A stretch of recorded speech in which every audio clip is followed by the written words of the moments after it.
मैं सबका स्वागत करता हूँ। सभी को जय भीम, नमो बुद्धाय।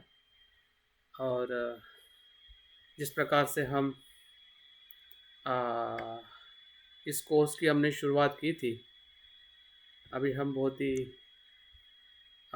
कोर्स के अ, अंतिम हिस्से की तरफ आ चुके हैं कि जो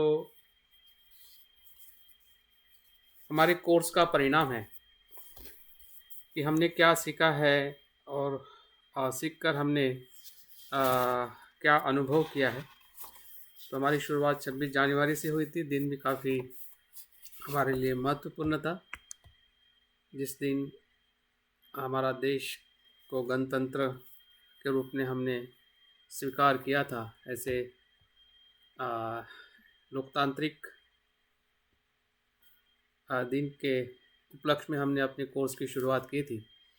और आज हम कोर्स के अंतिम पायदान पर आ पहुंच रहे हैं कि जो आ, हमारी जो कुछ भी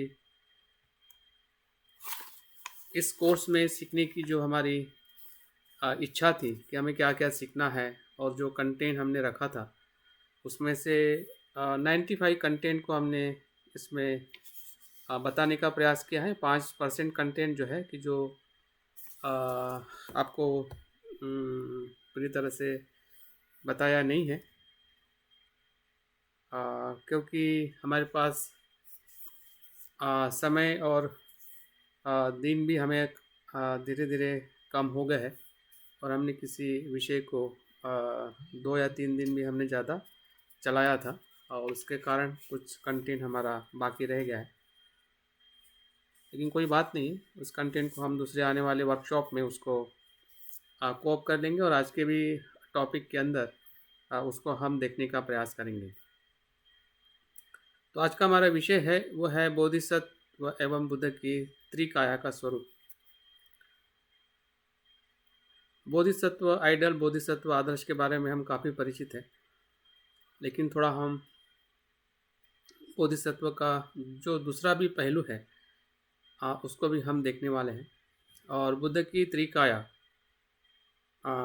बुद्ध के 3 शरीर, वो क्या है, कैसे उसको हमने समझना चाहिए, और उसका अर्थ क्या है, इन सभी बातों को थोड़ा हम संक्षिप्त में देखने वाले हैं, क्योंकि इसका अध्ययन थोड़ा हमें और गहराई में करने की ज़रूरत है। मैं जो बता रहा हूँ इतना पर्याप्त नहीं, इतना ज़रूर समझिए। लेकिन इतना ज़रूर है कि हम जो समझने का प्रयास कर रहे हैं वो प्रारंभिक है, और इस प्रारंभिक जानकारी से या उसकी कुछ समझदारी से हमें भीतर और जाने का हमें मौका मिलेगा, और हम देख पाएंगे कि सही में इसके भीतर जो सच्चाई है, जिस सच्चाई को हमने किनारे पे देखा था, सुना था, जैसे कि इस कोर्स के माध्यम से हम एक वज्रयान का जो किनारा है, प्रारंभ है, उस प्रारंभ में हमने पैर रखा हुआ, ऐसा हम कह सकते हैं। और थोड़ा सुबह के ध्यान में हमने डुबकी लगाने का भी प्रयास किया है, और डुबकी में किसी किसी को थोड़ा आनंद भी मिला होगा या कुछ घबराहट भी हुई होगी, क्योंकि हमारा जो तैरना वो हमें स्वयं करना है। अत्तदीप भव का ये सिद्धांत है। भले मैं आपको बताता हूँ, आप मुझ पे विश्वास रखते हैं, हमें बुद्ध धम्म संघ पे भी विश्वास है, लेकिन फिर भी जो अनुभव की जो बात आती है, तो वहाँ पे बुद्ध भी हमें सिर्फ मार्ग दिखाते हैं। मोक्ष का अनुभव तो हमें स्वयं ही करना है। निर्वाण का अनुभव बुद्ध का अपना अनुभव है, और हमारा भी निर्वाण का अनुभव हमें स्वयं ही लेना है। तो ये जो यथार्थता जो है, या जो सच्चाई है, इसको हमने बहुत ही गहराई से जानकर, चिंतन करके उसको हमने स्वीकार करना चाहिए, या स्वीकार करने का हमने प्रयास करना चाहिए। तो आज के विषय के अंतर्गत हम 3 बातों को समझने का प्रयास करेंगे। बुद्ध के आदर्श स्वरूप या बोधिसत्व के आदर्श स्वरूप को समझने के पहले हम ये भी देखेंगे कि सत्ता की मीमांसा का अवलोकन करना है। सत्ता का मतलब है अस्तित्व किसे कहते हैं और किस प्रकार से अस्तित्व को देखा जाता है। बुद्ध ने देखा है, वैसे ही हमारे जो अ, महायान परंपरा, वज्रयान परंपरा ने भी अ, अस्तित्व को देखा है। तो वो किस प्रकार से अस्तित्व की परिभाषा या वो मीमांसा करते हैं, उसका भी कुछ न कुछ हमारे पास में स्पष्टता होनी चाहिए, क्योंकि अस्तित्व की स्पष्टता से ही हमें संसार और निर्वाण का जो भेद है और एकरूपता है। पहले तो हमें भेद देखना है कि संसार संसार है, निर्वाण निर्वाण है, लेकिन दोनों भी एक दूसरे के साथ में कैसे एकात्म है, वो अभिन्न है, इसको भी हमें देखना है। तो तभी पता चल सकता है कि जब हम अस्तित्व को थोड़ा चिंतनात्मक या उसके मूल तत्वों के आधार पे हम मीमांसा कर सके, तभी जाके हमें दोनों का भेद और एकात्मता हमें पता चल सकती है। दूसरा उद्देश्य इस आज के कोर्स का हमें बोधिसत्व आदर्श हमारे मानव जीवन में कैसा आधार है, इसको जानना है कि बोधिसत्व कोई और होता है, हम हो सकते हैं, नहीं हो सकते हैं, बोधिसत्व का मानवीय स्वरूप क्या है, आदर्श स्वरूप क्या है, इन बातों को भी थोड़ा हम जानने का प्रयास करेंगे, ताकि हमारे पास जो कुछ भी जानकारी है और जो कुछ भी ज्ञान है जिसके बारे में हमने जाना है, तो उसको हमने कैसे अपने जीवन में देखना चाहिए और हम भी एक बोधिसत्व के रूप में कैसे अपने आप को हम समझ सके और अपने जीवन का जो कार्य है, अपने जीवन का मार्ग जो है, हम आगे की तरफ लेके जा सकें। तीसरा जो मुद्दा है कि आदर्श बुद्ध का स्वरूप क्या है, इसका भी थोड़ा हमें अध्ययन करना है, जो कि हम पंच ध्यानी बुद्ध मंडल को हम देख चुके हैं। तो उसी के आधार पर या वो जो कुछ भी निर्माण हुआ है, वो बुद्ध की काया से कैसे संबंधित है और एक काया कैसी निर्माण हुई है, उसका अर्थ क्या है, उसका स्वरूप क्या है, उसको भी हम थोड़ा संक्षिप्त में जाने का प्रयास करेंगे। आगे बढ़ते हैं। पहला जो मुद्दा है, जो शायद हमारे अभ्यास में से होके गुजर गया होगा, कि बोधिसत्व क्या है, बोधिसत्व हम किसे कहते हैं। इसको मैं ज़्यादा विस्तृत रूप में नहीं बताऊंगा, लेकिन आज के विषय का जो हमारा उद्देश्य है, उसको समझने के लिए हमें बोधिसत्व की जो संकल्पना है, उसको हमें फिर से मन के सामने लाना है, ताकि आज का विषय हमें और गहराई में समझने के लिए मदद हो सके। बोधिसत्व इस शब्द में ही उसका अर्थ छुपा हुआ है। बोधि का अर्थ होता है प्रज्ञा, बोधि का अर्थ होता है जागृति, बोधि का अर्थ होता है निर्वाण संबोधि। तो सत्व का अर्थ होता है मनुष्य, प्राणी। तो बोधिसत्व की कल्पना या बोधिसत्व का सीधा और सरल अर्थ यह है कि जो व्यक्ति सभी के हित और कल्याण के लिए या सभी जीव मात्रा के दुख मुक्ति के लिए बुद्धत्व प्राप्त करने की अभिलाषा रखता है या महत्वाकांक्षा रखता है या उसको समर्पित होता है, ऐसे व्यक्ति को बोधिसत्व कहा जाता है।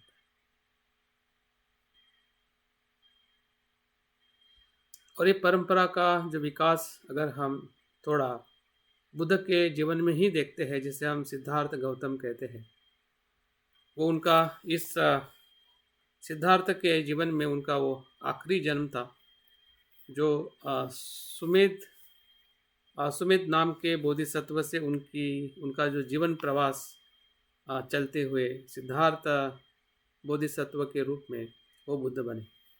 तो ये जो क्रम है, ये जो परंपरा है, ये कोई सिर्फ महायान से आई हुई परंपरा नहीं है, लेकिन इतना ज़रूर है कि महायान परंपरा ने उसको केंद्र में रखा, महायान परंपरा ने उसको केंद्र स्थान में रखा।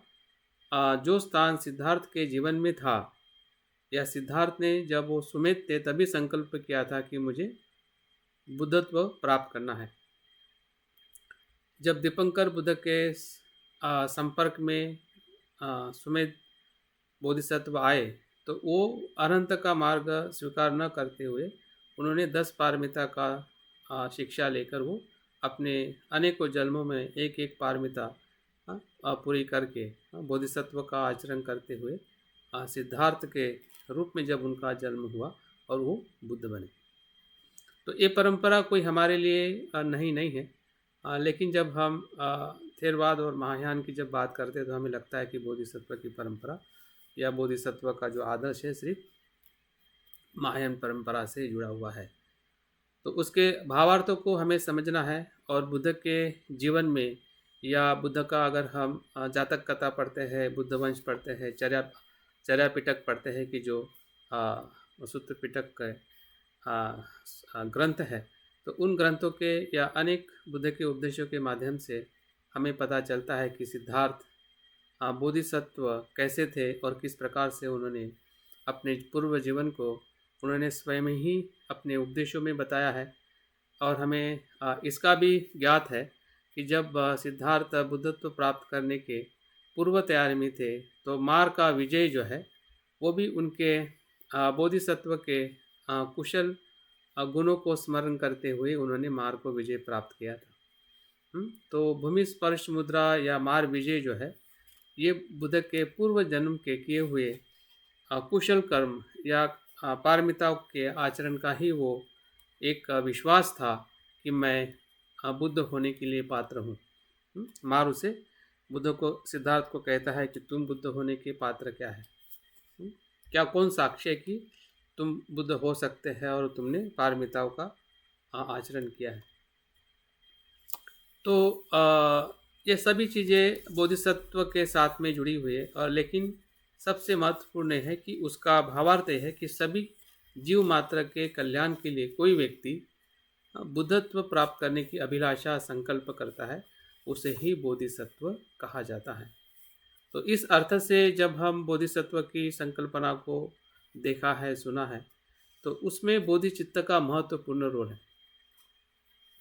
बोधिसत्व का जीवन या मार्ग आपके लिए, मेरे लिए और हम किसी की भी लिए, वो सभी के लिए खुला है। वो जातिगत नहीं है, वो परंपरागत नहीं है, वो देश या काल पे आधारित नहीं है कि ऐसा नहीं है कि महायान के लोग ही बोधिसत्व हो सकते, थेरवाद के लोग बोधिसत्व नहीं हो सकते, ऐसा नहीं है। बोधिसत्व कोई भी किसी भी समय में किसी भी प्रांत में किसी भी क्षेत्र में बोधिसत्व का स्वरूप हम देख सकते हैं, जो मानवीय बोधिसत्व के रूप में हम आधुनिक बाबा साहब आम्बेडकर जी को देखते हैं, अनागरिक धर्मपाल जी को देखते हैं, दलाई लामा जी को देखते हैं, थीक नhat हanh जो अभी जिनका परिनिर्वाण हुआ है उनको देखते हैं। ऐसी कितनी सारी श्रृंखला है। अगर हम भारत के बाहर जो विश्व में जो लोगों के हित और कल्याण के लिए जो कार्य कर रहे हैं, तो वो सभी लोग उसी मानवीय स्वरूप में बोधिसत्व के रूप को, बोधिसत्व के अस्तित्व को हम देख सकते हैं। मैं चाहता हूँ कि आप सभी वीडियो अपना ऑन रखें ताकि मैं आपको भी एक बोधिसत्व के रूप में देख सकूं।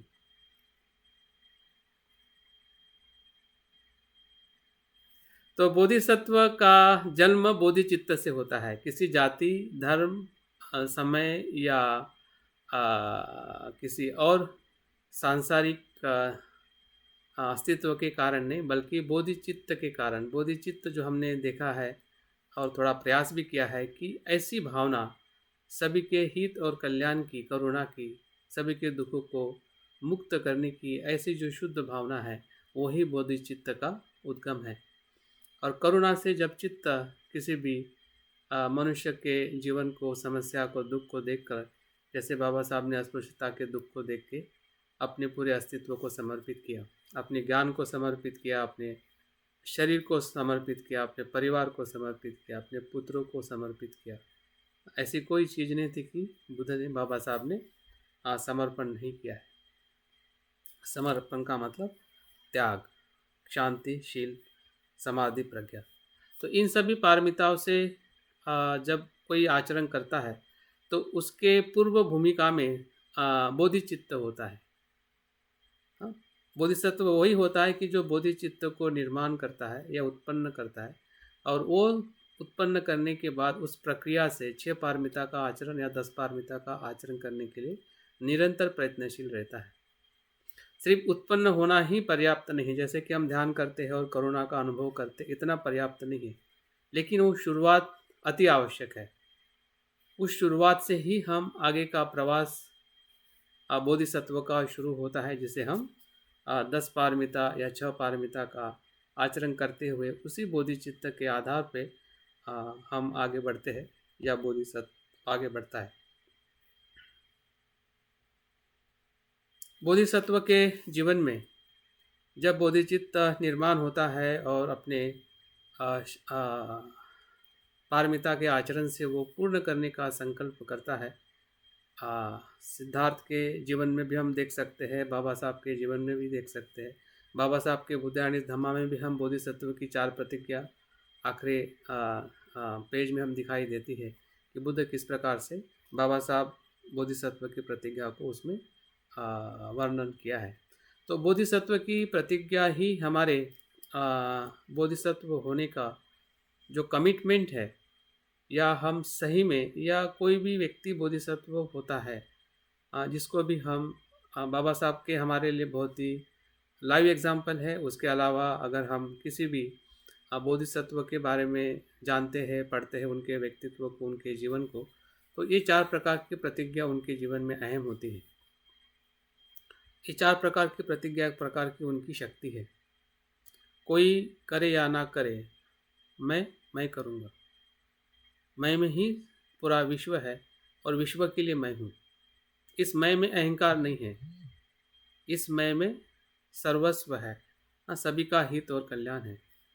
क्योंकि मैं एक अहंकार का मैं है जो हमें दुख देता है, एक मैं वो है कि जो सभी को सुख देता है। तो हमारा सच्चा जो मैं है वो अहंकार रहित है। उस मैं से या सभी के करुणा को अनुभव करते हुए, दुखों को मुक्त करने की भावनाओं को उसका अनुभव करते हुए जब हम प्रतिज्ञा करते हैं, तो ये 4 प्रकार की प्रतिज्ञाओं का हम संदर्भ देखते हैं कि जो प्राणी अनगिनत है, प्राणी अनगिनत है, अनंत प्राणी है विश्व में। बैक्टीरिया, अभी जो वायरस है, वो भी प्राणी का ही सूक्ष्म स्वरूप है। और ऐसे महाकाय प्राणी जो दिखाई देते हैं, नहीं दिखाई देते हैं, इसलिए प्राणी अनंत है, अनगिनत है। पृथ्वी पे भी है और पृथ्वी के दूसरे ग्रह पे भी हो सकते हैं, इसलिए अनगिनत है।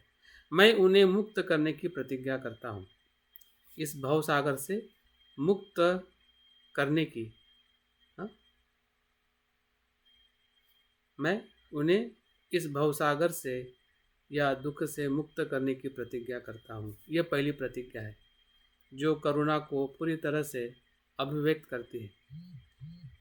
दूसरी प्रतिज्ञा है कि अनंत कमजोरियाँ है संसार में, लोगों में कमजोरियाँ है, मुझ में भी कमजोरियाँ है और भ्रम भी है। मैं उन्हें एक एक करके सबको दूर करने की प्रतिज्ञा करता हूँ। एक प्रकार का प्रयास है, शील समाधि के माध्यम से हो या पारमिता के माध्यम से हो, एक एक करके दूर करने की प्रतिज्ञा करता हूँ। सभी भ्रमों को, सभी कमजोरियों को। तो ये दूसरे प्रकार की प्रतिज्ञा है। अनगिनत सत्य है। बुद्ध ने 4 आर्य सत्य बताए, लेकिन बुद्ध जो नहीं बताया है वो भी बहुत सारे सत्य है। जिस सत्य को हमें भी जानना है और हम सब जानना चाहते हैं कि वो अनगिनत सत्य है, उन्हें सभी का बोध प्राप्त करने की प्रतिज्ञा करता हूँ। कि बुद्धत्व जो है वो अनंत ज्ञान का अनुभव है, असीम ज्ञान का अनुभव है। सिर्फ क्लेश को नष्ट करना और अनंत होना वही बुद्धत्व नहीं है। वो बुद्धत्व का एक पहलू है, अनंत होना या श्रोतापन्न से अनंत तक होना, क्लेशों को नष्ट करना। लेकिन सत्य उससे भी अनंत है और उस सत्य को प्राप्त करने का संकल्प करना, या उस सत्य को बोध करने का, अनुभव करने का संकल्प करना, ये तीसरे प्रकार की बोधिसत्व की प्रतिज्ञा है। और चौथी है, बुद्ध का अनुपम मार्ग है, बुद्ध का सुंदर और श्रेष्ठ मार्ग है। मैं उस पर पूरी तरह शामिल होने की प्रतिज्ञा करता हूँ या समर्पण करने की प्रतिज्ञा करता हूँ, प्रतिज्ञाबद्ध होने की कल्पना प्रतिज्ञा करता हूँ बुद्ध के मार्ग पर। तो इस प्रकार से 4 प्रकार की जो प्रतिज्ञा है, हम भी अपने जीवन में कहीं न कहीं उसका सारांश देख सकते हैं। हुँ? और हम अपने आप को छोटे बोधिसत्व, हाँ, स्मॉल बोधिसत्व के रूप में महसूस कर सकते हैं, क्योंकि बुद्ध को शरण जाने वाले सभी बुद्ध के पुत्र हैं, हुँ, या पुत्रियाँ हैं। हमारा वंश जो है बुद्ध वंश है। हर एक मनुष्य जब बुद्ध होने की अभिलाषा करता है, तो जिस जाति में, जिस योनि में हमारा जन्म होता है, जो वंश में जन्म होता है, वो वंश का ही रूपांतरण हो जाता है। सांसारिक वंश का वहाँ पे नष्ट हो जाता है और हम बुद्ध वंश की परंपरा में या बुद्ध वंश के संस्कारों से हम अपने आप को ढालने लगते हैं। तो बोधिसत्व की प्रतिज्ञा जो है, बोधिसत्व के अर्थ के साथ या उसकी भावना के साथ आगे बढ़ती है और हम भी अपने जीवन में बोधिसत्व के रूप में, जैसे बाबा साहब को हम देखते हैं उनके कार्य में, उनके जीवन में, वैसे ही हम भी अपने आप को देखने का प्रयास करना चाहिए, ताकि हमारा जो मार्ग है, हाँ, बोधिसत्व के मार्ग के अनुरूप हो।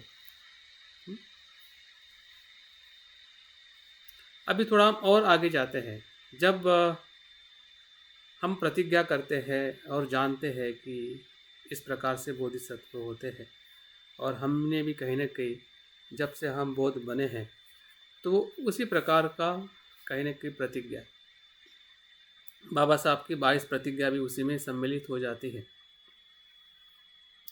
अगर उसको हम गहराई में देखें तो 4 प्रतिज्ञाओं का ही वो विस्तारित रूप है, जो हमारे आज की आवश्यकता के अनुसार बाबा साहब ने हमें अंधविश्वास से, परंपरा से, या जातिवाद या अंधश्रद्धा से मुक्त होकर बुद्ध का धम्म की प्रतिज्ञा या शिलाचरण या अष्टांगिक मार्ग बताए।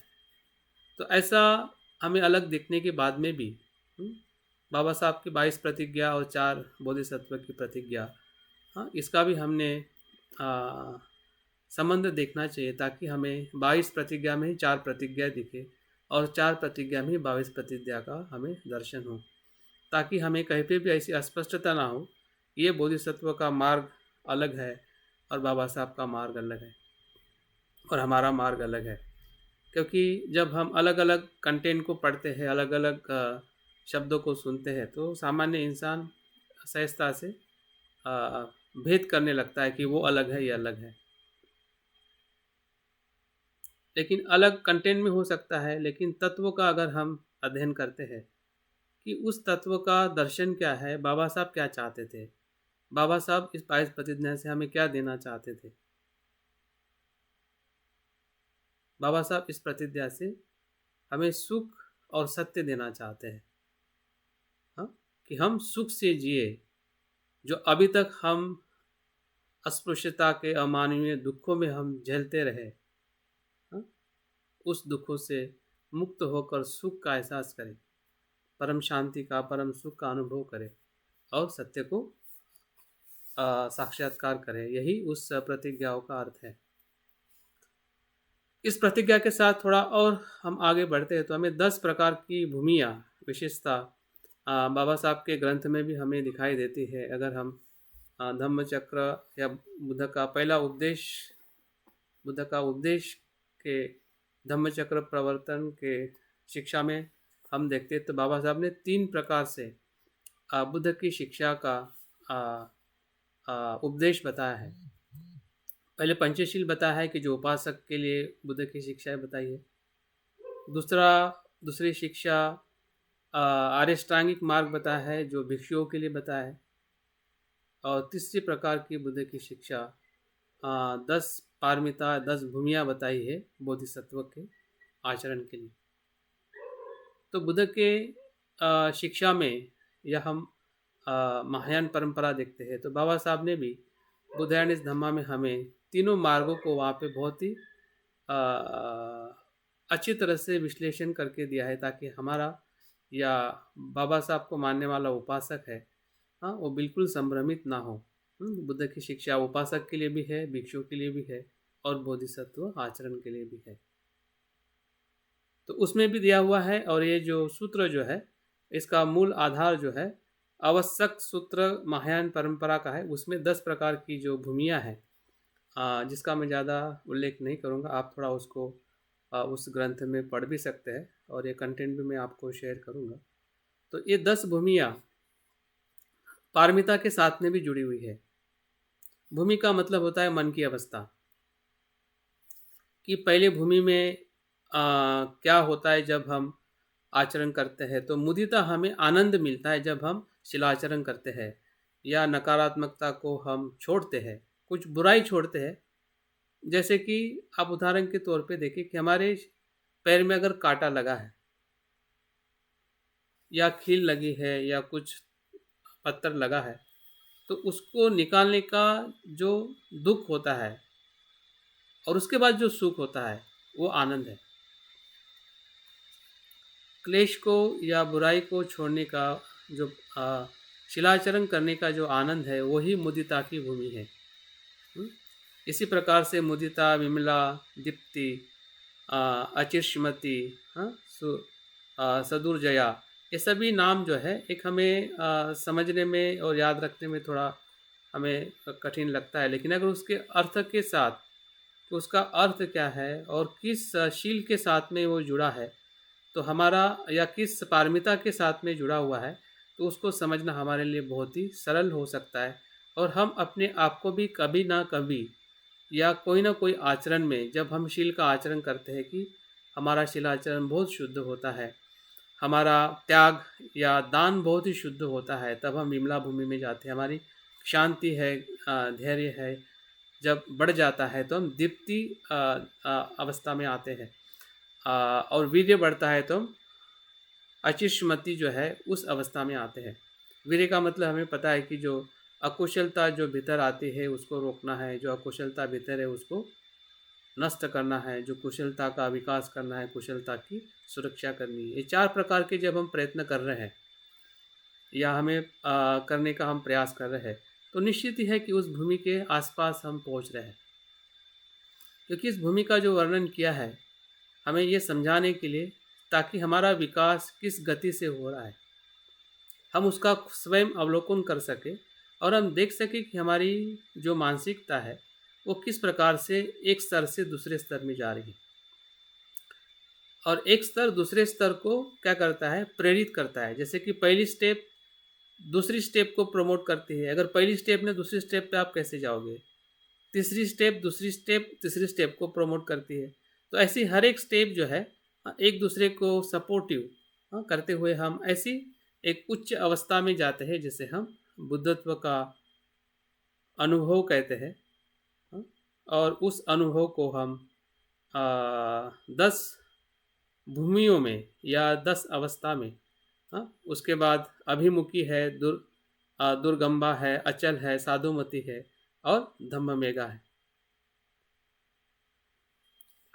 तो ये 10 भूमि मतलब एक प्रकार की, जब अभिमुखी में आते हैं तो हमें प्रज्ञा का बोध होने लगता है। जैसे कि जैसा है वैसा देखना, अनित्यता, अनात्म, दुख का अनुभव करना। अगर जब भी जहाँ पे भी अगर हम इसका अनुभव कर रहे हैं, तो हम देख सकते हैं कि हम इस भूमि के कहीं ना कहीं अवस्था में हम आ रहे हैं।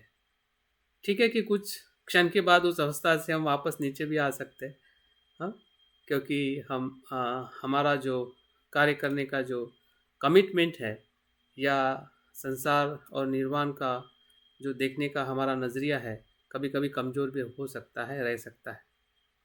लेकिन फिर भी कुछ अवस्था में ज़रूर हम उस अवस्था का भी अनुभव कर सकते हैं, जब हम ध्यान में हैं, या बहुत ही हम अच्छे कर्म कर रहे हैं, या कोई अच्छी किताब पढ़ रहे हैं, या किसी से आप चर्चा कर रहे हैं, जिसमें धम्म का अनुभव आप शेयर कर रहे हैं। तो ऐसी बहुत सारी ऐसी परिस्थितियां हैं, जिस परिस्थिति में हम इस जो बोधिसत्व की भूमि की अवस्था है, उसको हम जान सकते हैं, और देख सकते हैं कि सही में इसका अनुभव मेरे इस बोधिसत्व होने का एक प्रेरणा है, जिसके तरफ मुझे आगे जाना है। तो इस 10 भूमियों के अनुसार ही जब व्यक्ति आचरण करता है तो व्यक्ति पूर्ण ज्ञान को प्राप्त करता है, जिसे बुद्ध होना कहते हैं। बुद्ध कौन होता है? जब 10 पारमिता का या 10 भूमि का आचरण करते करते अपने जीवन में, और इसमें इस जीवन के बाद में अनेकों जीवन तक इसका आचरण किया जाता है। जैसे सुमित का हमारे पास में उदाहरण है कि सुमित दीपंकर जब बुद्ध हुए थे, तब से लेके निरंतर अनेकों जन्मों तक उन्होंने एक एक पारमिताओं को, शील है, दान है, शांति है, वीर्य है, प्रज्ञा है, करुणा है, इन सभी पारमिताओं का उन्होंने अनेकों जन्म तक उन्होंने आचरण किया है। और तब जाके जो समय हम देख पा रहे 2500 साल पूर्व सिद्धार्थ गौतम के रूप में वो फिर से जन्म हुआ और वहाँ से वो बुद्धत्व को प्राप्त किए। तो 10 भूमि और बोधिसत्व आदर्श की जो शुरुआत जो है बोधिचित्त से होती है। सभी के दुखों को मुक्त करने के लिए बुद्धत्व प्राप्त करने का संकल्प होता है, लेकिन इसकी जो प्राप्ति जो है इसी जन्म में होती है, इसकी संभावना नहीं है। वो अनेकों जन्मों तक प्राप्त करने का कार्य निरंतर बने रहता है, जन्मों जन्मों तक। और इसीलिए बाद में जो महायान के बाद जो वज्रयान आया है, तो इसी बात को तोड़कर कि अनेक जन्मों तक नहीं, इसी जन्म में प्राप्त हो सकता है। ये वज्रयान और महायान के बीच में थोड़ी एक, जैसे कि थेरवाद और महायान में हम थोड़ी भिन्नता देखते हैं कि थेरवाद में सिर्फ स्वयं के अरहंत होने की ही भूमिका होती है, उद्देश्य होता है। वो सभी के संसार के दुखों से उनको कुछ लेना देना बाद में होता है, लेकिन कुछ हो भी सकता है। ऐसा बिल्कुल नहीं कह सकते कि थेरवाद परंपरा में अरहंत बिल्कुल करुणावान नहीं होते, लेकिन उनका जो मेन लक्ष्य जो होता है स्वयं को ही क्लेशों से मुक्त करना या अरहंत होना। और महायान में हम देखते हैं कि सभी के दुखों को मुक्त करने का संकल्प हमें महायान परंपरा में दिखाई देता है। और वज्रयान में थोड़ा हम जाते तो दोनों के बीच में जो एक तनाव था कि स्वयं के लिए और औरों के लिए और बहुत जन्मों तक, तो उस तनाव को महसूस करने के बाद उनको लगा कि वज्रयान परंपरा में इसे ही पारमिता का आचरण करते हुए और ध्यान साधना का आचरण करते हुए इसी जन्म में मृत्यु के पहले व्यक्ति बुद्धत्व को प्राप्त कर सकता है। और ऐसे बहुत सारे उदाहरण वज्रयान परंपरा से आए हुए जो आचार्य है उनके जीवन में हमें दिखाई देते हैं। और उसी परंपरा का आज हम विशेषतः तिब्बतियन या कुछ चाइना है, जापान है, इन देशों में उस परंपरा का जीवित होना या उसका विकास होते हुए हम देख पा रहे हैं।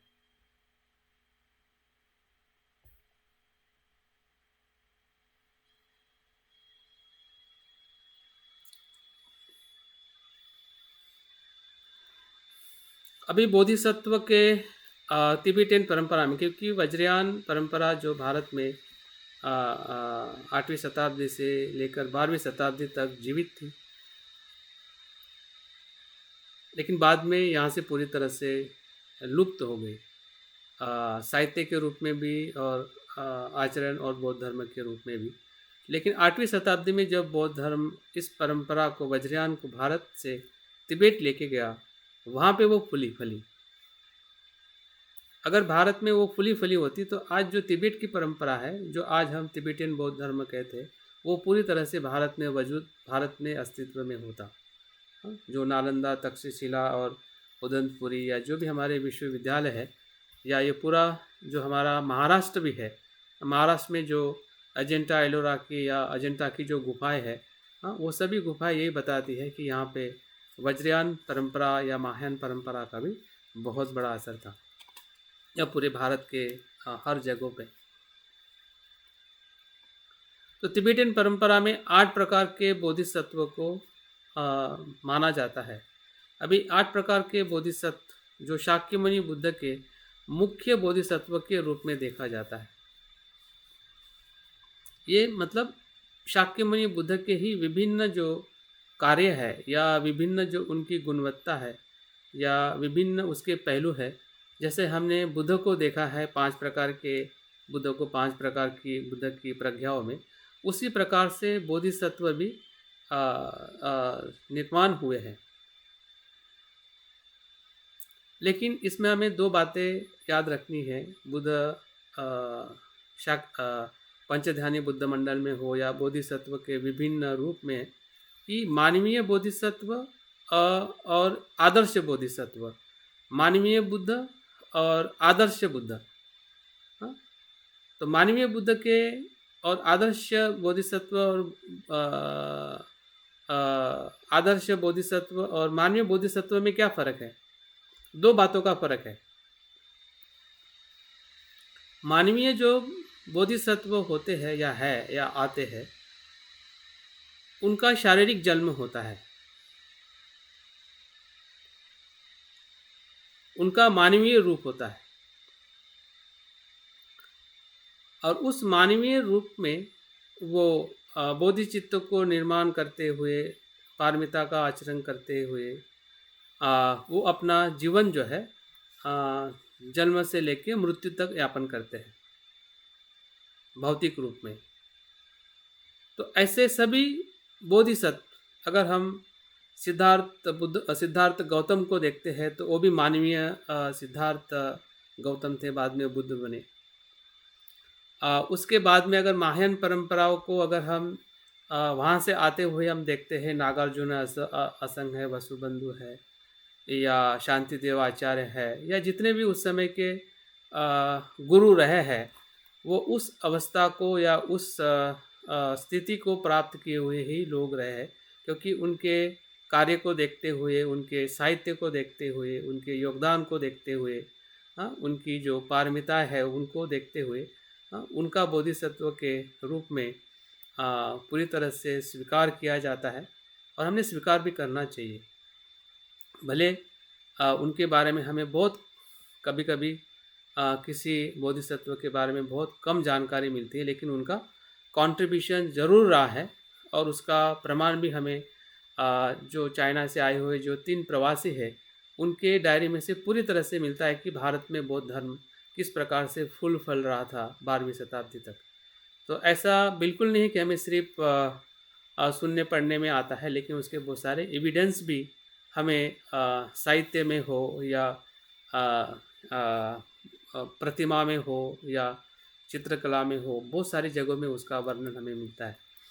अगर आधुनिक परिप्रेक्ष्य में हम आते हैं तो धर्मपाल है, डॉक्टर बाबा साहब आम्बेडकर है, और अगर हम अदर कंट्रीज में जाते हैं या अन्य बौद्ध देशों में जाते हैं, श्रीलंका में भी ऐसे बहुत सारे लोग हैं कि जो बोधिसत्व का कार्य कर रहे हैं। थीक नॉ थान, दलाई लामा।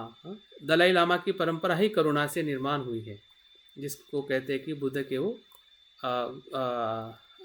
जो लामा परंपरा है तिबेट में, वो पूरी तरह से बोधिसत्व के परंपरा का ही अनुसरण करते हैं। तो ये सभी जो लामा है, गुरु है, जो उस अवस्था में अपने जीवन को समर्पित करते हैं, वो सभी मानवीय बोधिसत्व के रूप में हम देख सकते हैं, जान सकते हैं। उनका पूरा अस्तित्व जो है आपके मेरे जैसा ही जन्म से लेके मृत्यु तक होता है, लेकिन बीच में उनके पास बोधिचित्त और 6 पारमिता का पूरी तरह से आचरण करने के लिए वो कटिबद्ध होते हैं। तो हम भी अपने आप को देख सकते हैं कि मानवीय रूप में हमारा भी जन्म हुआ है, जैसे बुद्ध का बोधिसत्व का जन्म हुआ है, वैसे ही हमें भी दुख होता है, जैसे बुद्ध को, बाबा साहब को जब बोधिसत्व के रूप में दुख होता है, और हमारा भी मृत्यु होने वाला है। तो हमारे भीतर भी बोधिचित्त का तत्व है, हम भी पारमिता का आचरण कर सकते हैं और हम भी बोधिसत्व बन सकते हैं, या उसी प्रक्रिया में है मानवीय बोधिसत्व के रूप में। लेकिन जब हम मानवीय बोधिसत्व के अलावा जिस बोधिसत्व का हम गुणगान करते हैं, वो क्या है, वो कैसे और क्यों निर्माण हुए, इसका बहुत सारा इतिहास है, बहुत सारा साहित्य है। अगर हम महायान परंपरा में विशेषता गुह्य समाज का ग्रंथ है, या मंजूश्री कल्प ग्रंथ है, जिसमें पूरी तरह से बुद्ध बोधिसत्व का जो निर्माण क्यों और कैसे हुआ है, महायान से लेकर वज्रयान तक, तो उसमें पूरी तरह से हमें उसका वर्णन मिलता है। लेकिन जिससे हम ज़्यादा परिचित है, ज़्यादा हम देखते हैं, जानते हैं, और भले हम पूरी तरह से उसको साधना के रूप में हम नहीं करते हैं, या कोई कोई लोग करते हैं, जैसे कि मेरी मंजूश्री साधना है, या बाकी संघ में बहुत सारे लोग अलग अलग प्रकार के बोधिसत्व बुद्ध की ध्यान साधनाएं करते हैं। तिबेटन परंपरा में तो पूरी तरह से उसी के आधार पे उनका पूरा धम्म जीवन आधारित होता है। तो ऐसा नहीं है कि वो हम नहीं मान रहे इसका मतलब उसका अस्तित्व ही गलत है। हाँ, ये भी ऐसे भी एक्सट्रीम में जाके सोचना, ये भी मुझे लगता है कि हमारी बहुत गलत सोच है कि मैं नहीं मान रहा हूँ मतलब वो है ही नहीं, या मुझे पसंद नहीं है इसका मतलब उसका अस्तित्व ही गलत है। हाँ, इस प्रकार से एक्सट्रीम में चले जाना ये बौद्धों का लक्षण नहीं हो सकता। हमने मध्यम में आना चाहिए, देखना चाहिए कि क्या है, क्या उसका असर क्या है, क्या उसकी सत्यता क्या है, हाँ, उसकी स्पष्टता क्या है, उसको हमें ज़रूर जानने का प्रयास करना चाहिए। तो ऐसे 8 प्रकार के जो बोधिसत्व जो है तिबेटन परंपरा में पूरी तरह से वो स्वीकृत है, उसका वो संदर्शन करते हैं, उनके संपर्क में आके वो आध्यात्मिक जीवन को आनंदित करते हैं, आगे की तरफ उनका विकास होता है आध्यात्मिक तौर पे। तो बोधिसत्व भी एक प्रकार के बुद्ध के ही विशिष्ट गुणों का रूपांतरण है। जैसे कि अवलोकितेश्वर बोधिसत्व को अगर हमने सुना है तो उसकी एक कहानी भी बहुत सुंदर है। ऐसा कहते हैं कि बोधिसत्व अवलोकितेश्वर जब संसार को प्रज्ञा के दृष्टि से देखते हैं और दुख ही दुख दिखाई देता है, तो उनकी जो प्रज्ञा जो है, हाँ, वो क्या हो जाती है, उनका सर जो फट जाता है, लोगों का दुख देखकर उनका जो सर जो है, उनका सिर जो है फट जाता है, और वो फट के वो 11 दिशाओं में फैलता है, और 11 दिशाओं में फैलने के बाद उनके शरीर में थाउजेंड्स हैंड्स आ जाते हैं ताकि उससे वो लोगों को मदद कर सके। तो बुद्ध को हम महाकारुणिक कहते हैं, तो शब्द में तो हमें समझ में आ जाता है कि बुद्ध की करुणा महाकारुणिक है, लेकिन कैसी, क्या उसको कैसे देख पाएंगे हम, कैसे समझ पाएंगे? हाँ? तो उसको समझाने के लिए और दिखाने के लिए और उस गुण के साथ अपने आप को एकात्म करने के लिए, बुद्ध के एक गुण के साथ में भी अगर एकात्म हो जाते हैं, या उस चित्र के माध्यम से, उसके संदर्शन के माध्यम से, उसके प्रतीकों के माध्यम से हम जान सकते हैं कि बुद्ध की करुणा कितनी विशाल है। और उस विशालता को दर्शाने के लिए इस प्रकार के अवलोकितेश्वर बुद्ध है, या मंजूश्री बुद्ध जो है, जो प्रज्ञा के प्रतीक है, हाँ, कि जो उनके हाथ में एक तलवार बताई गई है, कि वो तलवार किसी को मारने के लिए नहीं है, वो अज्ञान को काटने के लिए है, जलाने के लिए है। हाँ, ये बुद्ध ने भी अनेकों बार कहा है कि प्रज्ञा तलवार की जैसी है।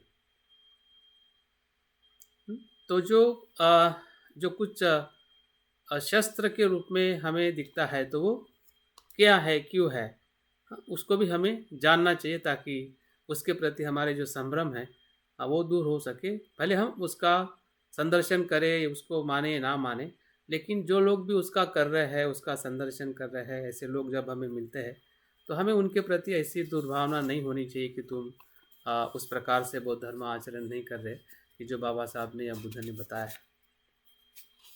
इसी में हमारा आधा समय चला जाता है कि बाबा साहब ने थेरवाद लिया था, कहीं महायान लिया था, हाँ, कौन सा सही है, कौन सा गलत है, हाँ, तो उसमें ही हमारी शक्ति चली जाती है, और हम सही में क्या कर रहे हैं और क्या करना चाहिए, उधर हमारा ध्यान नहीं रहता है।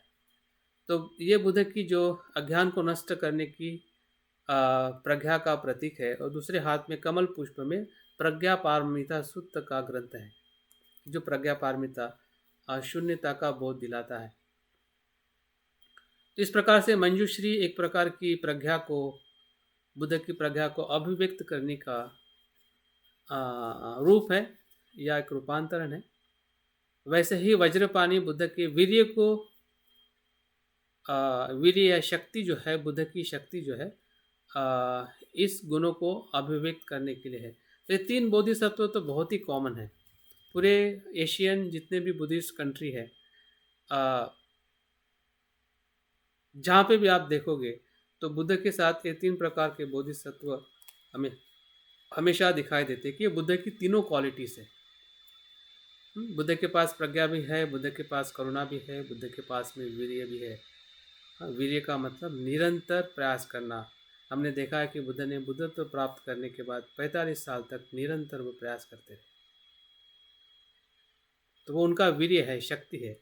ये 45 साल सुनने में तो बहुत सामान्य लगता है कि हाँ 45 साल, लेकिन उस शक्ति को कैसे अभिव्यक्त करेंगे कि वो क्या शक्ति थी कि जो निरंतर बुद्ध ने लोगों के हित और कल्याण के लिए उन्होंने प्रयास किया है। उसके बाद में मैत्रेय बुद्ध का भी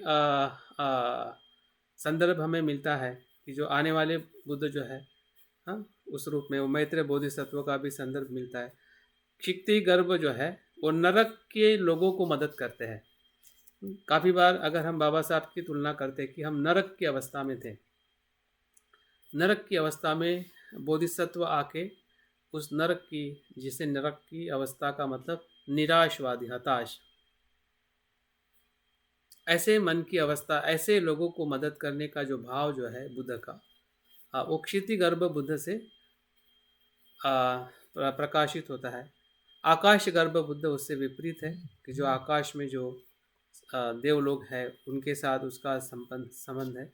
समंत भद्र जो है वो यूनिवर्सल वर्थ या यूनिवर्सल गुडनेस के लिए वो बताए जाते हैं।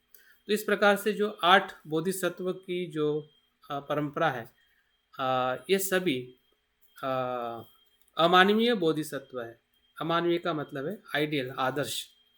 आदर्श का मतलब किसी गुण को अभिव्यक्त करने वाले, या निरंतर वो अपने अस्तित्व में, गुण हमेशा अस्तित्व में होता है। आपकी मैत्री है, उसका साकार रूप नहीं होता है, वो असाकार रूप होता है। आपकी मैत्री आपसे अभिव्यक्त हो सकती है, आप कह सकते हैं कि मैं मैत्री कर रहा हूँ, लेकिन उसके भीतर की जो मैत्री है वो मैं नहीं होती है, वो मैं से पर होती है, वो क्वालिटी है। और उस क्वालिटी को अभिव्यक्त करने का ही एक प्रकार का ये प्रयास है कि जो हम इस बोधिसत्व के विभिन्न रूप में, प्रतीकों से, रंगों से, या उनकी जो तत्व जो है, वीर्य का हो, प्रज्ञा का हो या करुणा का हो, उसको अभिव्यक्त करने के लिए वो हमें समझाने के लिए, यार हम समझ सके बुद्ध की प्रज्ञा को कि कैसी होती है, कि हमने अपनी प्रज्ञा को द्वेष को अज्ञान को काटने के लिए इस्तेमाल करना है। अज्ञान को कटते हुए हमें देखना है। हम काट रहे हैं, और ये कट रही है क्योंकि हमारे पास में प्रज्ञा है। अनित्यता से हम नित्यता को काटते हैं। आत्मा को हम अनात्मता से काटते हैं। जब अनात्मता का भाव हमें पता चलता है तो आत्मा कटने लगती है, नष्ट होने लगती है, क्योंकि हमें अनात्म भाव पता चलने लगता है। तृष्णा को काटने के लिए अनासक्ति का भाव जो है, उससे जब हम काटते हैं तो आसक्ति कटने लगती है। तो इस प्रकार से हम देख सकते हैं कि उसमें जो भी तत्व है, उसी तत्व को हमें धारण करना है, और उसके प्रति हमने जहाँ पे भी हमें उसको अभ्यास करने को मिलता है, किताबों के माध्यम से, या कुछ चर्चा शिविर हो, या मित्रों के साथ कुछ संवाद हो, उसमें भी हमने इसके बारे में चर्चा ज़रूर करनी। अभी हम बुद्ध की 3 काय की तरफ जाने वाले हैं, लेकिन उसके पहले हमने इसका थोड़ा समझदारी रखनी चाहिए कि बुद्ध के जो सत्य है, या बुद्ध ने जो 4 आर्य सत्य बताए हैं, जो हम सबको पता है, वो अलग अलग योगाचार्यों ने, अलग अलग आचार्यों ने उसको अलग अलग प्रकार से भी व्याख्या की है, या अलग अलग नाम दिया, ऐसा कह सकते हैं। जैसे कि हम घर को पहले मकान भी कहते हैं, घर भी कहते हैं, हाउस भी कहते हैं, फ्लैट भी कहते हैं, बंगलोज भी कहते हैं। तो बाकी सभी तो एक ही रहने के लिए ही है। अभी पहले घर कहते थे, आज फ्लैट कहते, तो क्या फ्लैट घर नहीं है?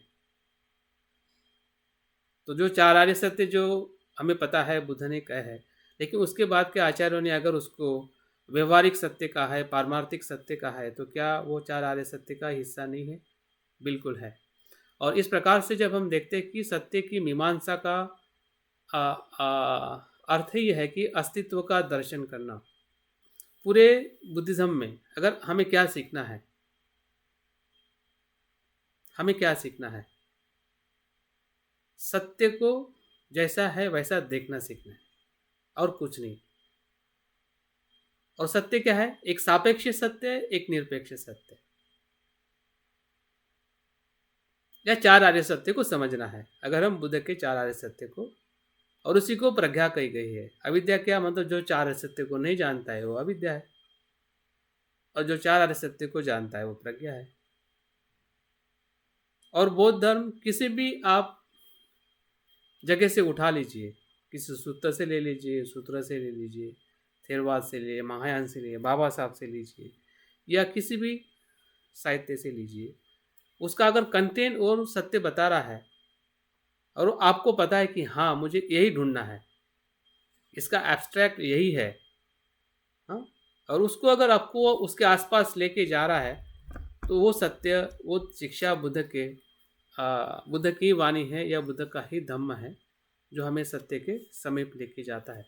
तो योगाचारों में योगाचार और महायान योगाचार और विज्ञानवाद ने थोड़ी थोड़ी उसको अलग अलग प्रकार से उसको देखने का, समझाने का प्रयास किया है। जैसे कि बुद्ध ने चार सत्य बताए, तो शून्यता के जो आचार्य है नागार्जुन ने, उन्होंने भी उसको पारमार्थिक और व्यवहारिक सत्य के आधार पे कहा है। व्यवहारिक सत्य मतलब सापेक्ष, जो सांसारिक सत्य है, जो किसी कारण से घटना घटित होती है या कुछ निर्माण होता है, वो सापेक्ष है। किसी वस्तु के, किसी कारण के होने से वो होता है, ये होने से वो होता है, जो प्रतीति समुत्पाद का पहला हिस्सा है। ये होने से ये होता है, और ये नहीं होने से ये नहीं होता है, और निरपेक्ष सत्य है। ये होने से ये होता है मतलब संसार है, सापेक्ष है। और कारण नहीं है, कारण नहीं होने से जो होता है वो निरपेक्ष सत्य, जो मतलब शब्दों से पर है। जो शब्दों से साथ है वो सापेक्ष सत्य है। उसको सापेक्ष शब्दों में हम डाल सकते हैं कि ये है, संसार है, ये चीज़ें सब घटित हो रही है। लेकिन उसका जो दूसरा जो परिपेक्ष है, दूसरा जो पहलू है जीवन का, वो निरपेक्ष सत्यता का है। और बुद्ध का धर्म जो दिखाता है, निरपेक्ष सत्य की तरफ जाने को दिखाता है, संसार से निर्वाण की तरफ जाने का दिखाता है। अगर निर्वाण की तरफ नहीं जा रहे हैं कि हम, फिर बुद्ध के सच्चे अनुयायी नहीं हो सकते हैं, क्योंकि बुद्ध का धर्म ही संसार से निर्वाण की तरफ जाने का है। तो हमें ये चीज़ समझ में आनी चाहिए कि सापेक्ष सत्य क्या है और निरपेक्ष सत्य क्या है। विज्ञानवाद में इसी ही व्यवहारिक सत्य को और दो प्रकार से उसको विभाजित किया है। अभी सापेक्ष सत्य मतलब व्यवहारिक सत्य, जिसको हम कहते हैं कि ये मेरा शरीर है, मेरा घर है, ये सब चीज़ें दिखाई देती है, हाँ, वो सापेक्ष के आधार पर वो निर्माण होती है, सापेक्ष के आधार पे अस्तित्व में है। लेकिन जब निरपेक्षता से उसको देखते हैं तो शून्य हो जाती है, और भ्रम टूट जाता है मैं मेरा का, संसार का।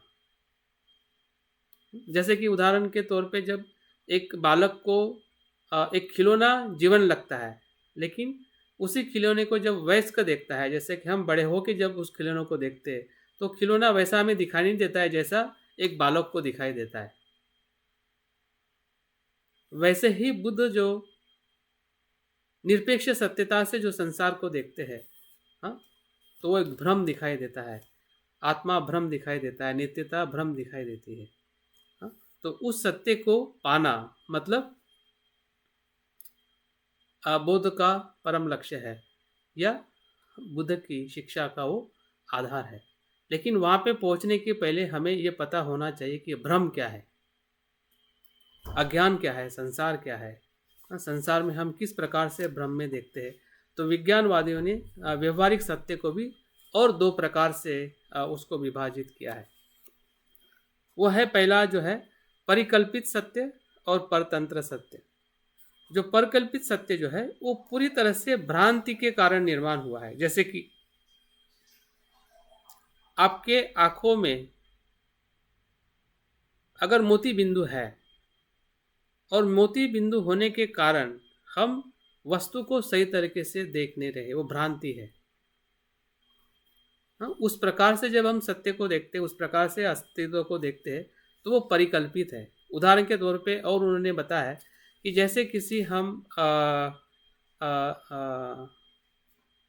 कपड़े के टुकड़े को देखते हुए, हाँ, या एक डोरी को देखते हुए हमें सांप दिखाई देता है। अभी वो सांप तो नहीं है, लेकिन भ्रांति के कारण वो हमें सांप दिखाई देता है।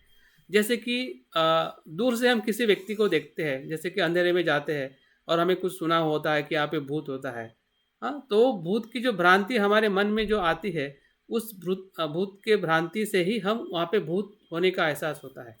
तो ये सभी जीवन में ऐसे ही हमारे जीवन में हम एक आत्म भाव से देखते हैं कि ये मेरा है, हाँ, मेरे का भाव है, एक भ्रांति है, एक परिकल्पित भ्रांति, एक कमजोरी है हमारे मन की कि हम उसी प्रकार से वस्तु मात्रा को या जीवन को देखते हैं।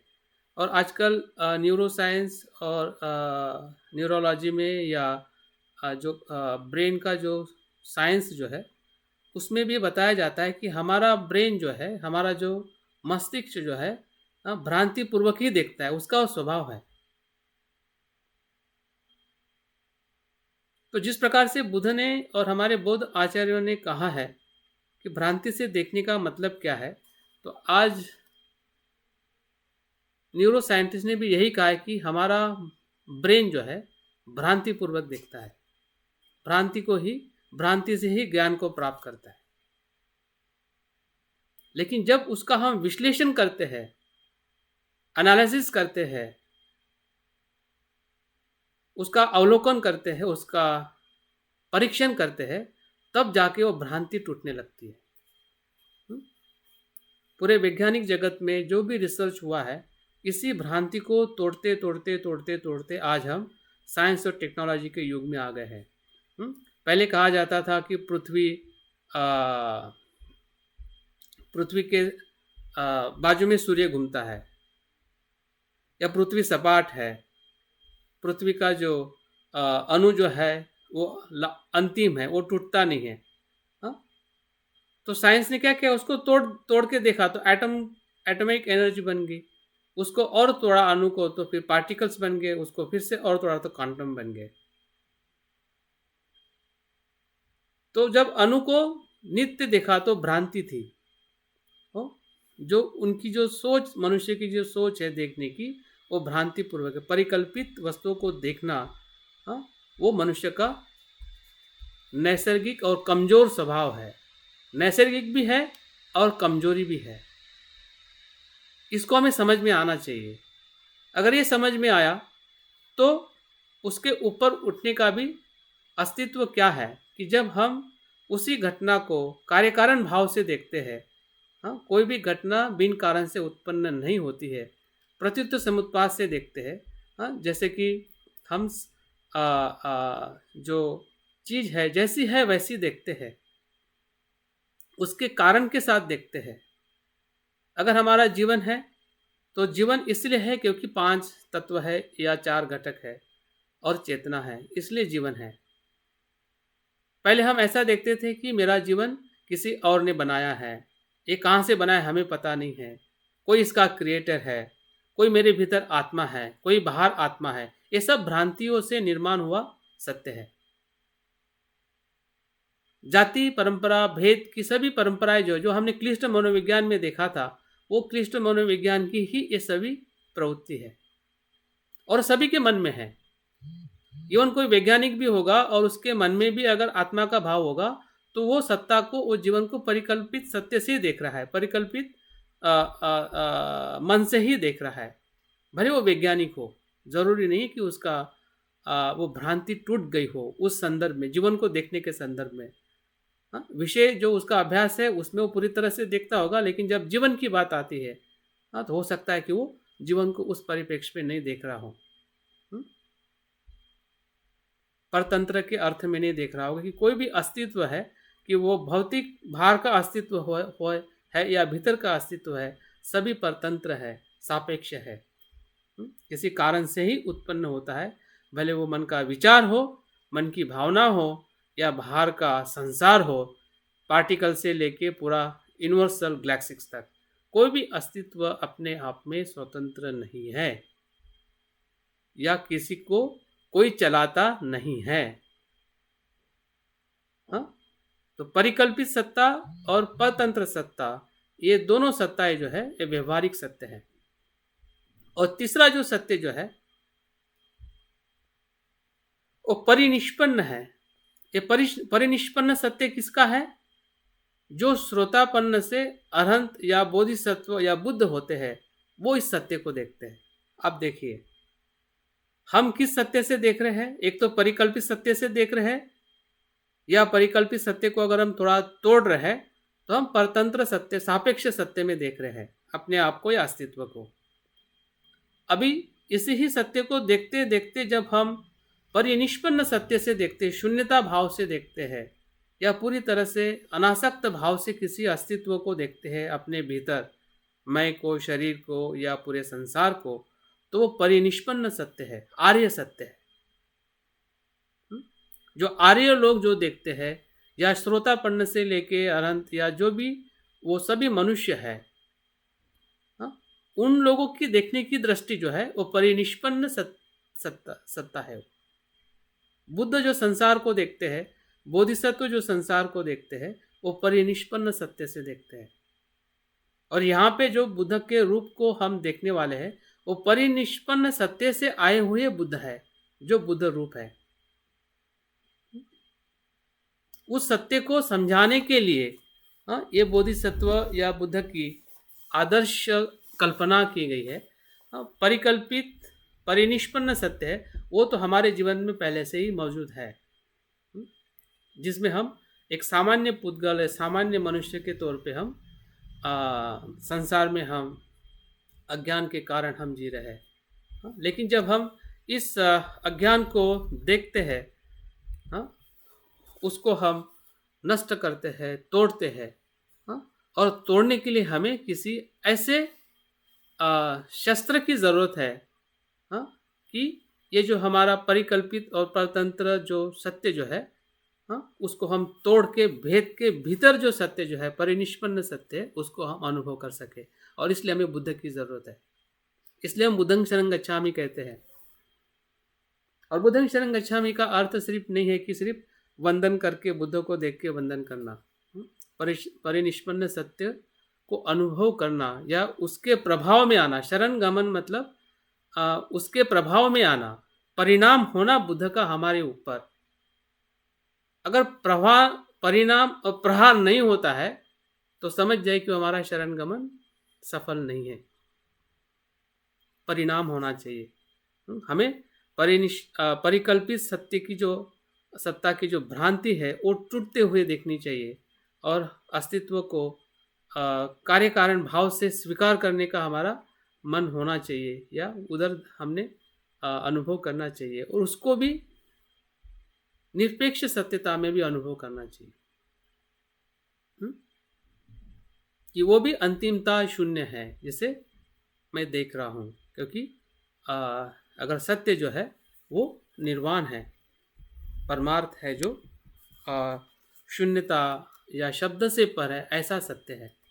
बुद्ध का सत्य क्या है? शब्द से पर है, अशब्द है, और अशब्द को ही परिनिष्पन्न सत्ता, जिसमें कुछ भी आवरण नहीं है, कुछ भी आवरण नहीं है, कुछ भी शब्द की ज़रूरत नहीं है, किसी विचार की ज़रूरत नहीं है।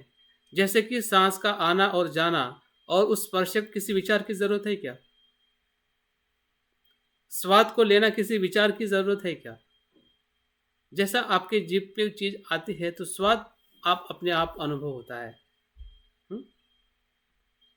वहाँ पे शब्द की कोई आवश्यकता नहीं है, वो अनुभव है, जो सांसारिक रूप में वो स्वाद है।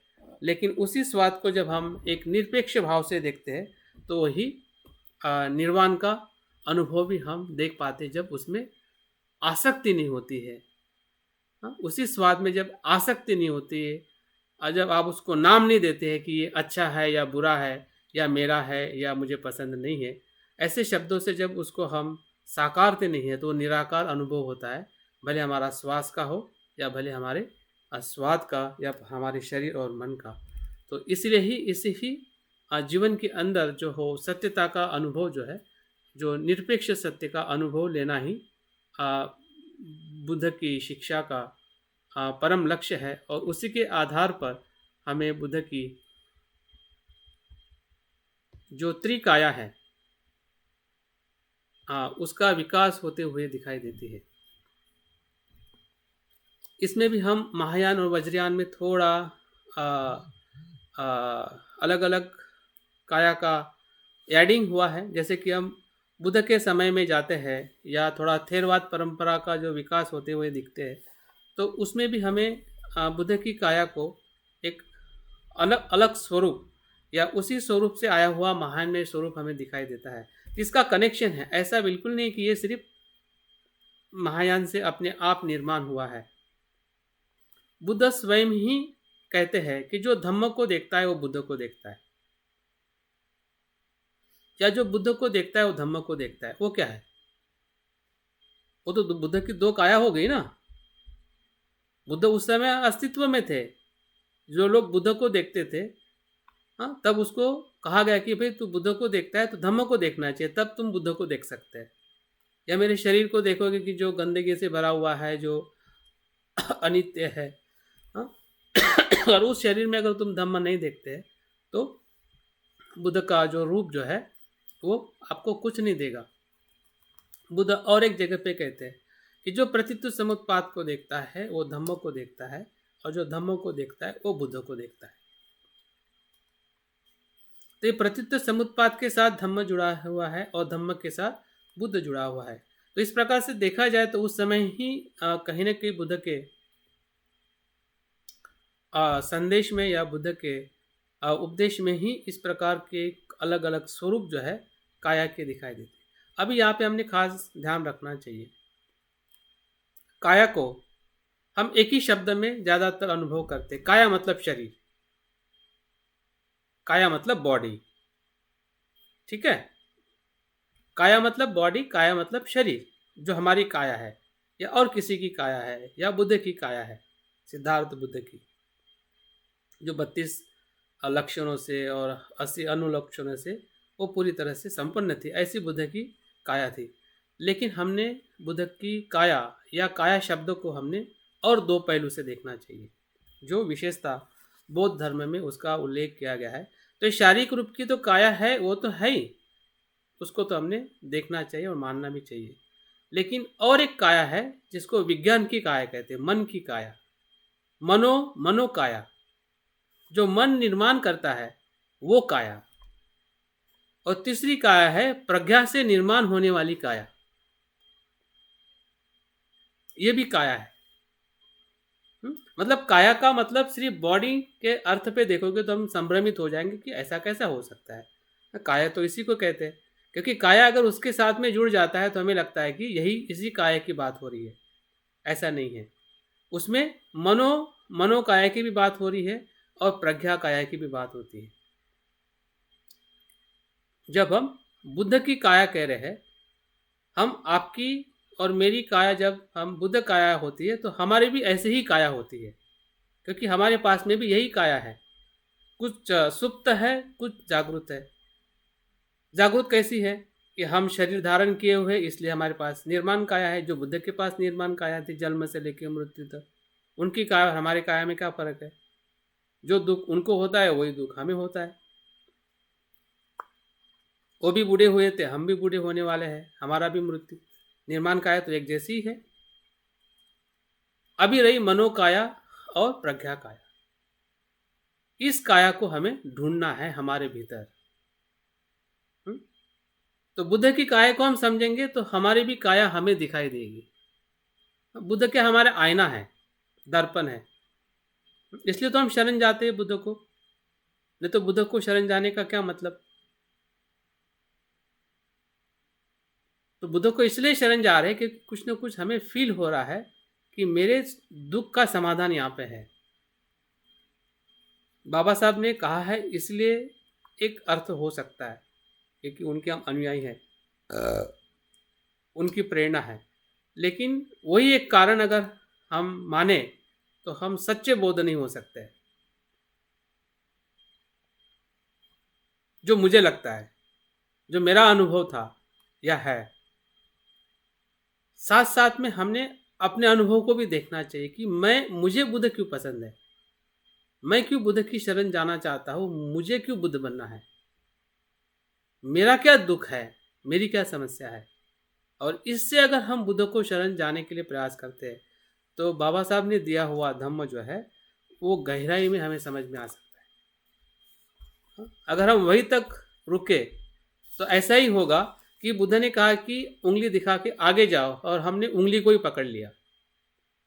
बुद्ध ने उंगली के तरफ देखने के लिए नहीं कहा है, उंगली का निर्देश है कि सामने जाओ, बुद्ध के पास जाओ। और हम बाबा साहब के उसी बात को लेके पकड़े कि बाबा साहब ने ये कहा है, लेकिन कहानी जाने के लिए कहा, दिशा दी है कि आपको आगे जाना है, बुद्ध के पास जाना है।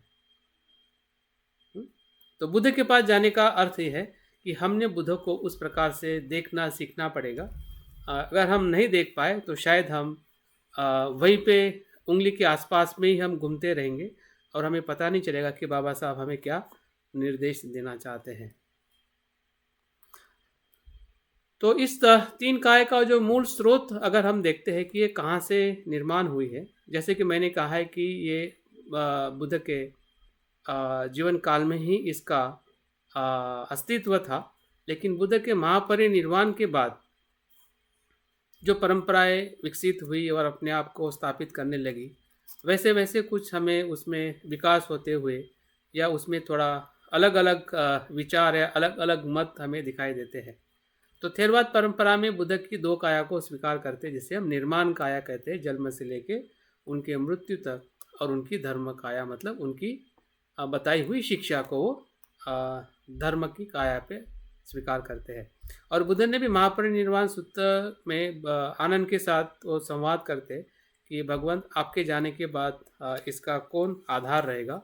तो बुद्ध कहते हैं कि धम्म विनय ही हम आप लोगों का आधार है।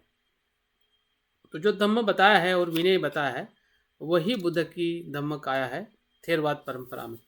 लेकिन महायान परंपरा में जैसे जैसे विकास होते गया वैसे वैसे धर्म काया का स्वरूप यहाँ पे थोड़ा और विस्तारित और अलग तरीके से उसको दर्शाया जाने लगा, और उसी बात को हम देखते हैं।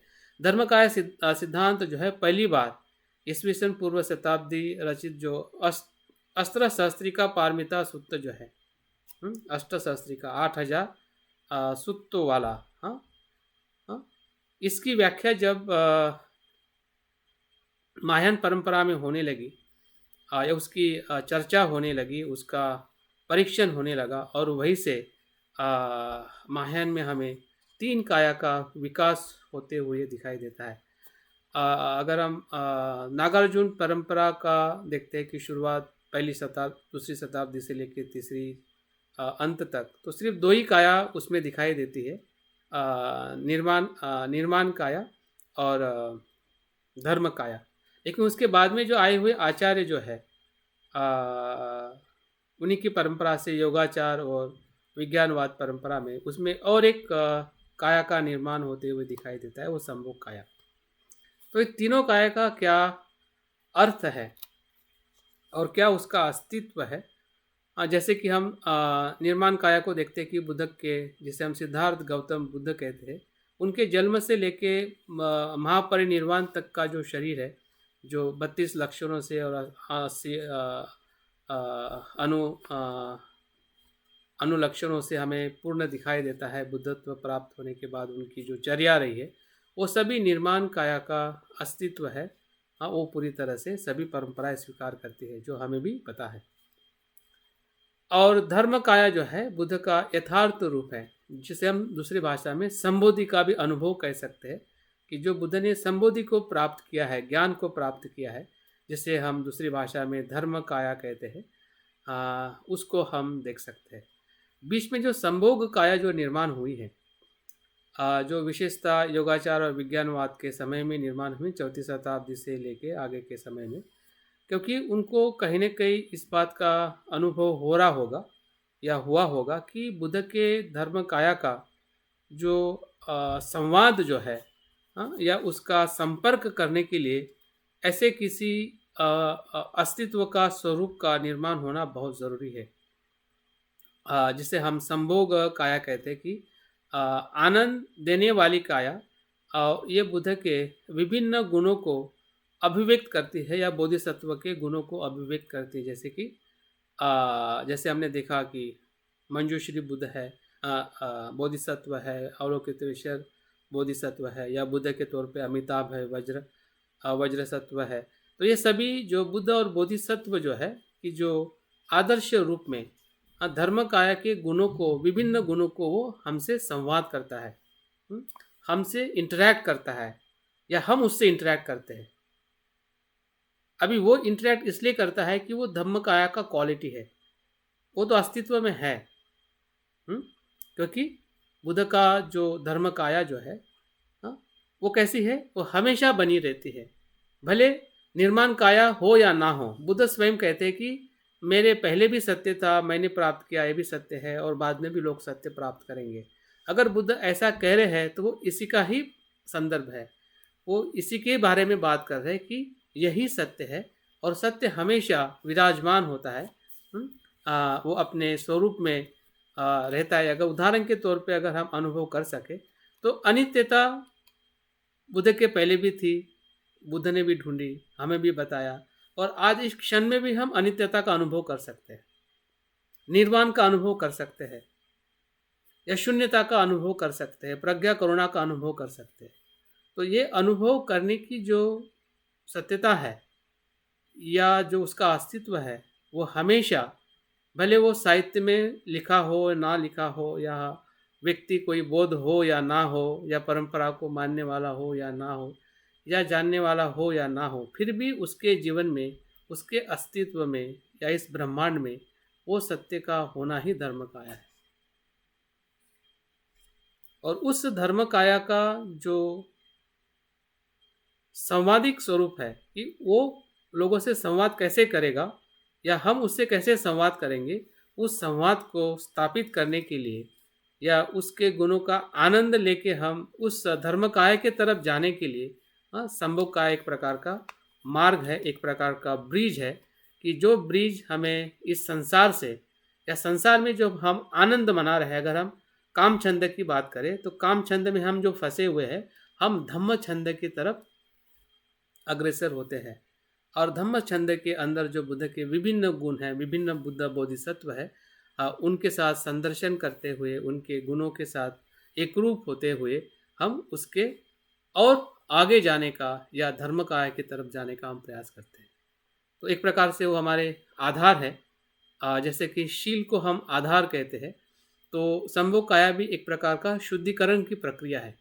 शील में क्या होता है, तो शील में भी हम दान और शील से हम अपने आप को क्या करते हैं, दान और शील से हम अपने आप को शुद्ध करते हैं।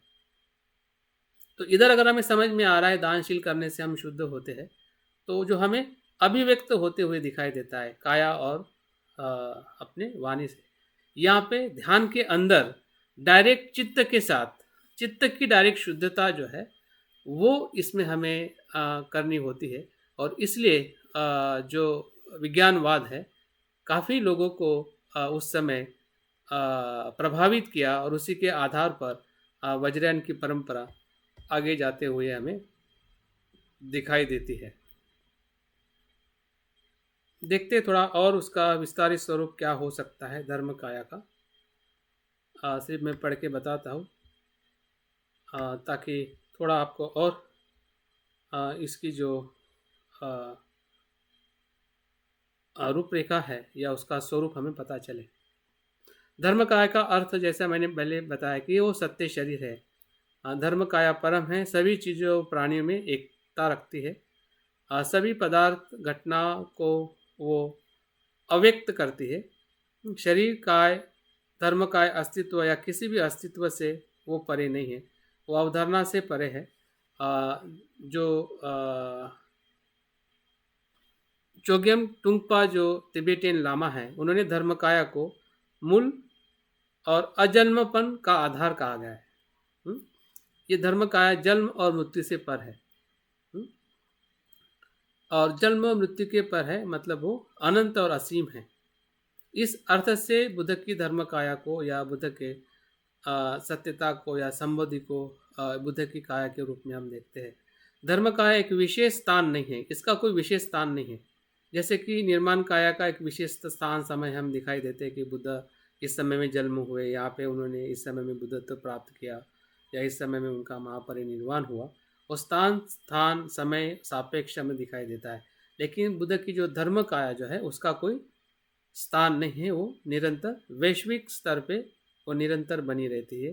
तब भी थी, बुद्ध के पहले भी थी, अभी भी है और हमेशा धर्म काया का स्वरूप हमें दिखाई देता है या उसका वजूद है। उस अर्थ से जब हम देखते हैं तब बुद्ध की धर्म काया हमें समझ में आ सकती है। धर्म काया को कभी कभी बुद्ध प्रकृति के साथ पहचाना जाता है और महायान बौद्ध धर्म में सभी प्राणियों की मौलिक प्रकृति है ऐसा कहा जाता है। हाँ, सभी जो जीव है सभी में धर्म काया का या जिसे हम बुद्ध स्वभाव, बुद्ध स्वभाव का होना उसका नैसर्गिक स्वभाव है। ये कोई बाहर से या अप्राकृतिक या किसी के वरदान से या इस प्रकार से किसी के अस्तित्व में नहीं आता है। जैसे हम तृष्णा लेके आते हैं, जैसे हम अज्ञान लेके आते हैं, उसी अज्ञान के भीतर हमारा जो मूल स्वभाव है, जो धर्म काया का बुद्ध का स्वरूप या बुद्ध स्वभाव है हमारे साथ में होता है। धर्म काया में बुद्ध और बाकी सभी के बीच कोई अंतर नहीं होता है। बुद्ध ने भी स्वयं कहा है कि मुझ में, बुद्ध में और मनुष्य में कुछ भी फर्क नहीं है।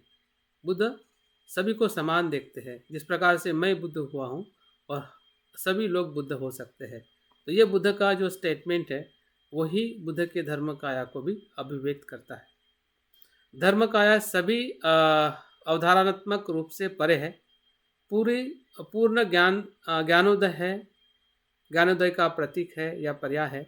जैसे कि ये कभी कभी सूर्यता या खालीपन का भी पर्याय बन जाता है। इसी को शून्यता कहते हैं। जो असीम है वो शून्य है, उसमें सब कुछ। शून्य का मतलब यह नहीं होता है कि कुछ नहीं है, शून्य का मतलब होता है असीम, जिसमें सब कुछ समाया जाता है उसे शून्य कहते हैं। हाँ, कुछ नहीं होता है उस अर्थ से शून्य नहीं है। हाँ, शून्य का अर्थ है कि जिसमें निरंतर में करुणा और प्रज्ञा का भाव होता है या उसी के आधार पे उसका अस्तित्व होता है, वो जो धर्म काया है। तो धर्म काया का जो भाव है बुद्ध की पहली धर्म काया है। उसी प्रकार से बुद्ध की जो संभोग काया का रूप है वो एक प्रकार का आनंद का शरीर है, बुद्ध के नाम का या गुणों का शरीर है। जो बुद्ध के आत्मज्ञान का आनंद हम महसूस करते हैं, बुद्ध ने जो ज्ञान प्राप्त किया उस ज्ञान का हम आनंद महसूस करते हैं, विशिष्ट गुण और क्वालिटी के और प्रज्ञा के साथ। और एक प्रकार की ये भक्ति के रूप में भी इसका हम इस्तेमाल करते हैं। हमारी बुद्ध के प्रति जब हम शरण गमन करते हैं या बुद्ध के प्रति श्रद्धा का निर्माण करते हैं तो उस भाव को और गति देने के लिए कि बुद्ध के लिए हमारा कितना समर्पण है, कितने समर्पण चित्त से, क्योंकि हमारा जो अजागरूक मन है वो समर्पण करने नहीं देता है, वो हमेशा द्वंद्व में रखता है, वो हमेशा संभ्रम में रखता है, विचिकित्सा में रखता है, अनिर्णायक रखता है। बुद्धि तो निर्णय कर लेती है कि मुझे बुद्ध होना है, लेकिन जो हमारी भावनात्मक शक्ति है वो कहीं ना कहीं कहते हैं कि नहीं, अभी नहीं, अभी नहीं, अभी नहीं, पहले ये, पहले ये, बाद में ये। तो ये जो भावनात्मक जो हमारा जो अवरोध है, क्योंकि वहाँ पे उस प्रकार का समर्पण करने की जो एक प्रक्रिया है वो हमारे सामने हम निर्माण नहीं करते। लेकिन संभोग काया या बुद्ध की संभोग काया या बुद्ध का या बोधिसत्व की जब हम संदर्शन साधना करते हैं तो हमने देखा होगा कि कहीं न कहीं मात्रा में हमारा जो संभ्रमित मन है, जो खींचने वाला मन है, वो छूटने लगता है वहाँ से परिवर्तित होने लगता है। इसलिए संभोग काया का बहुत ही हमारे लिए महत्वपूर्ण आधार है। जिस प्रकार से जीवन में शील और दान का हमें आधार दिखाई देता है। तो ये संभोगकर्ता बुद्ध जो है प्रबुद्ध होते हैं, क्योंकि इनकी काया जो होती है वो मानवीय काया नहीं होती है, वो संपूर्ण उस गुणों की काया होती है। जिस प्रकार से मानव के रूप में बाबा साहब के जीवन को देखते हैं तो उससे जो प्रेरणा मिलती है, लेकिन उसकी प्रेरणा जैसी मिलती है वैसे ही या उससे भी कई गुना प्रेरणा हम भीतर से अपने इस संदर्शन करते हुए ले सकते हैं।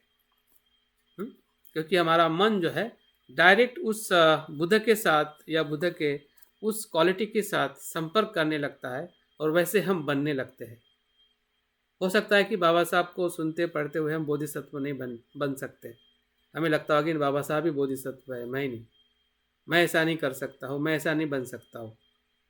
लेकिन जब हम ऐसे बोधिसत्वों को स्मरण करते हैं या संदर्शन करते हैं तो हमें अपने आप में भी परिवर्तन होने लगता है, लगते हैं कि नहीं, मैं भी बोधिसत्व या बुद्ध बन सकता हूँ।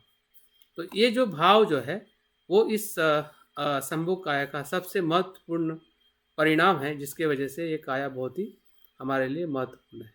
इस शरीर को कई अलग अलग तरीक़ों से समझाया गया है। कभी कभी ये धर्म काया और निर्माण काया निकाय के बीच एक प्रकार का इंटरफेस होता है। मतलब निर्माण काया में बुद्ध होना और रियल में बुद्ध होना, मतलब शारीरिक रूप से बुद्ध होना और एक संपूर्ण बुद्ध होना, उसके बीच का हिस्सा है। मतलब एक प्रकार का एक ध्यान का अनुभव है। अगर जागृति का अगर हमें अनुभव होता है तो हम संपूर्ण प्रकार के बुद्ध में भी हम रूपांतरित हो सकते हैं। एक प्रकार का ये झलक है। और जब एक झलक मिलती है, एक विज़न मिलता है, जैसे कि सम्यक दृष्टि में हम देखते हैं कि विज़न लेके ही हम अपने आरष्टांगिक मार्ग को आगे लेके जा सकते हैं। अगर विज़न नहीं होगा तो हम सही तरीके से आरष्टांगिक मार्ग का आचरण नहीं कर सकते। उसी प्रकार से अगर हमें धर्म काया और निर्माण काया को भी अगर हमें स्थापित करना है या सही इसी शरीर में अगर हमें निर्वाण का अनुभव करना है, तब भी हमें इस संभोग काया के बुद्ध की हमें बहुत ज़रूरी है, ताकि हम हमारे इसी शरीर में बुद्धत्व को प्राप्त कर सकें। जब एक बुद्ध एक आकाशीय प्राणी के रूप में प्रकट होता है, मतलब क्या? आकाशीय प्राणी मतलब आदर्श बुद्ध या बोधिसत्व। जब एक बुद्ध आकाशीय प्राणी में प्रकट होता है, विशिष्ट है लेकिन मांस और रक्त नहीं है, उसमें मांस और रक्त नहीं है, जिस प्रकार से मानवीय बोधिसत्व में होता है। तो यह संभोग काया का शरीर है। इस शुद्ध भूमि पर आसन करने वाले बुद्ध संभोग करता बुद्ध है। संभोग करता मतलब हमें आनंद देने वाले, हमारे साथ में संवाद करने वाले, हम वैसा बन सकते हैं इसका हमें एहसास दिलाने वाले, एक प्रकार से कल्याण मित्र, एक प्रकार से गुरु के तौर पे ये हमें मदद करते हैं या हम उसकी मदद ले सकते हैं। तो इस अर्थ से हमने इस संभोग काया के बुद्ध बोधिसत्व को हमने शायद थोड़ा हमने सुबह के ध्यान में हमने उसको महसूस भी किया है और उसका हमने अभ्यास भी करना चाहिए कि वो किस प्रकार से हमें मदद कर सकते हैं। और अंतिम और आखिरी जो बुद्ध जो है वो है बुद्ध की निर्माण काया, जिसे हम सिद्धार्थ गौतम बुद्ध के तौर पे भी देखते हैं। ये भी शरीर जो है बहुत ही महत्वपूर्ण है, क्योंकि यही शरीर से ही हमें पता चला है कि निर्माण संभोग काया और धर्म काया या बुद्धत्व क्या है। अगर सिद्धार्थ बुद्ध नहीं बनते निर्माण काया से, निर्माण काया धारण करके, तो शायद हमें बुद्धत्व क्या है, धर्म काया क्या है या बाकी सभी का हमें पूरी तरह से परिचय नहीं हो पाता। और इसलिए निर्माण काया का अर्थ है कि मुक्त शरीर, मुक्ति प्राप्त किया हुआ शरीर, जो भौतिक शरीर है, जो पैदा होता है, पृथ्वी पर चलता है और मर जाता है। एक उदाहरण के ऐतिहासिक तौर पे हम सिद्धार्थ गौतम बुद्ध को देख सकते हैं, जिसका जन्म हुआ, जिसका मृत्यु हुआ या महापरिनिर्वाण हुआ, उसी को ही हम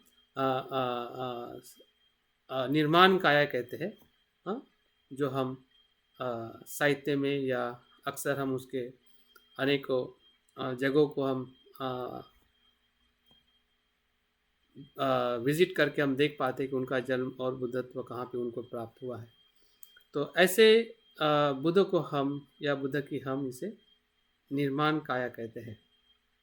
तो ये काया हमारे लिए बहुत ही महत्वपूर्ण है। हाँ, लेकिन इसी काया के साथ जो धर्म काया है या संभोग काया है, इसको भी हमने समझने का और जानने का प्रयास करना चाहिए, ताकि हमारा जो आध्यात्मिक जीवन है वो और सुखद और संपन्न हो सके।